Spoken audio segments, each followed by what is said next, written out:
E aí, pessoal, tudo certo? Hoje a gente vai mergulhar de cabeça num tema que é figurinha carimbada no concurso do TJSP, as normas da corregedoria. O nosso foco aqui é total naquilo que a banca realmente cobra sobre livros, classificadores e escrituração. Vamos direto ao ponto para garantir aquelas questões que fazem toda a diferença. Eu sei.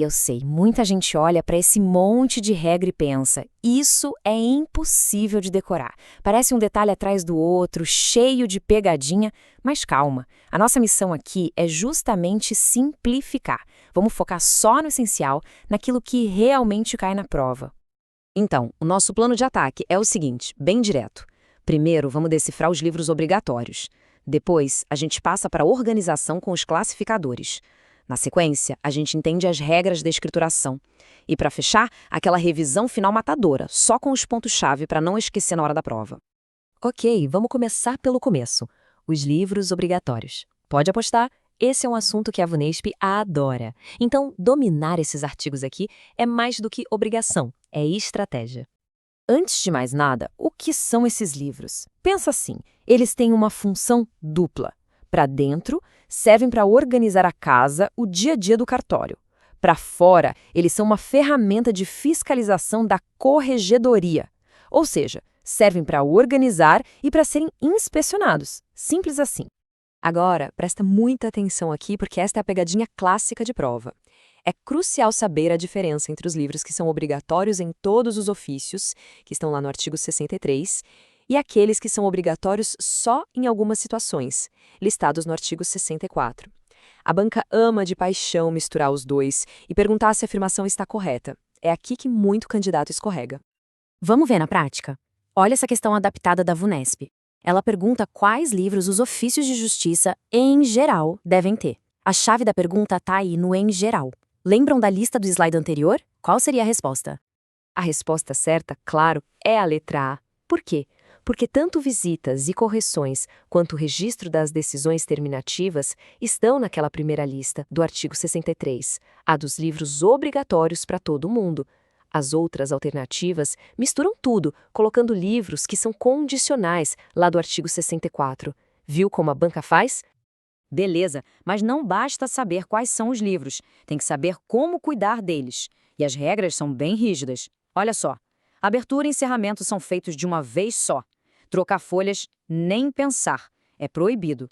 E se acontecer qualquer problema, tipo o livro sumir ou estragar, a comunicação ao juiz corregedor tem que ser isso mesmo, imediata. Essa palavra é chave. E para jogar um livro fora, também não é de qualquer jeito. Tem todo um ritual, um passo a passo que a banca adora cobrar. Primeiro, revisa. Depois, espera o prazo de 2 anos. Aí o escrivão tem que atestar que não serve mais para nada. E o mais importante, precisa de autorização prévia do juiz corregedor. Cada etapa dessa pode virar uma questão. Falando em prazo, decorem este número, 2 anos. Ele é o queridinho da banca. Ele aparece como tempo de espera para poder inutilizar os livros de cargas e também como prazo que os livros físicos de visitas e correções precisam ser guardados depois que viram digitais. 2 anos, guardem isso. E aqui vai outro número que despenca em prova. 5 dias. Esse é o prazo máximo para o cartório registrar uma sentença depois que o juiz liberou o processo. É um prazo super curto, super rigoroso, é o tipo de detalhe perfeito para uma questão de múltipla escolha. Fica a dica! Muito bem, já dominamos os livros, agora vamos avançar e ver como a gente organiza os papéis que circulam por lá. É aqui que entram os classificadores. Se os livros são para registrar, os classificadores são para arquivar e organizar. Pensa nos classificadores como pastas. Sabe aquelas pastas de arquivo? É isso. E o artigo 75 diz exatamente quais pastas todo cartório tem que ter. Uma para atos normativos, outra para cópias de ofícios, uma para guias de recolhimento. É a organização básica para tudo ser encontrado com facilidade. E, de novo, atenção aos prazos, porque prazo diferente para documento diferente é um prato cheio para a VUNESP. Ofícios e e-mails são guardados por 1 ano. Já as guias de recolhimento, as famosas GRDs, ficam por 2 anos. 1 ano para um, 2 anos para o outro. Anotou aí? Isso é questão de prova. Agora, vamos para a terceira parte, a escrituração.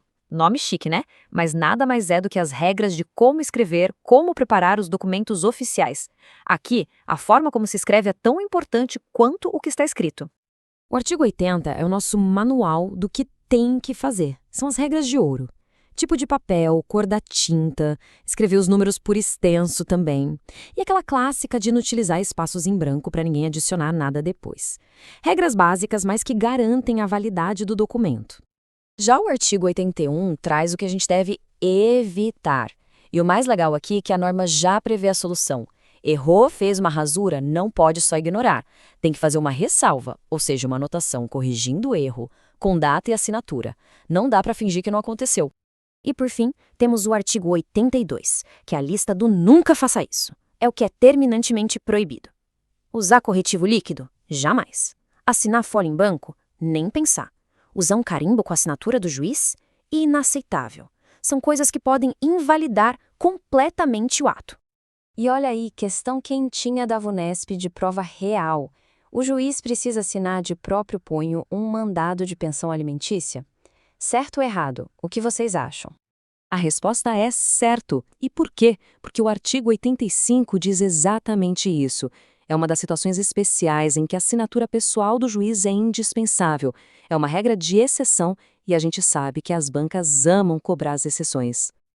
Ufa! Chegamos na reta final. Agora é a hora daquela revisão relâmpago. Anota aí o que você não pode, de jeito nenhum, esquecer para a prova. Primeiro, o mais importante de tudo, saiba de cor a diferença entre os livros do artigo 63, que são para todo mundo, e os do artigo 64, que são condicionais. A pegadinha mais comum da prova está aqui. Segundo ponto, os prazos. Faz um flashcard, um post-it, o que for. 5 dias para registrar a sentença. 1 ano para guardar ofícios. E 2 anos, um número mágico, para guardar as GRDs e para inutilizar os livros. Decore esses números. E para fechar, a escrituração. Pense nas 3 caixinhas, o que é obrigatório fazer, o que é melhor evitar e o que é totalmente vedado. Saber a diferença entre essas 3 vale uma questão. Dominando esses pontos, a aprovação fica bem mais perto. E fica uma reflexão. Por trás de cada regrinha existe a segurança e a fé pública. Já pararam para pensar qual dessas normas, se fosse quebrada, causaria o maior estrago na credibilidade da justiça? Pensar nisso ajuda a entender o porquê de tudo isso. Agora, é com vocês. Bons estudos!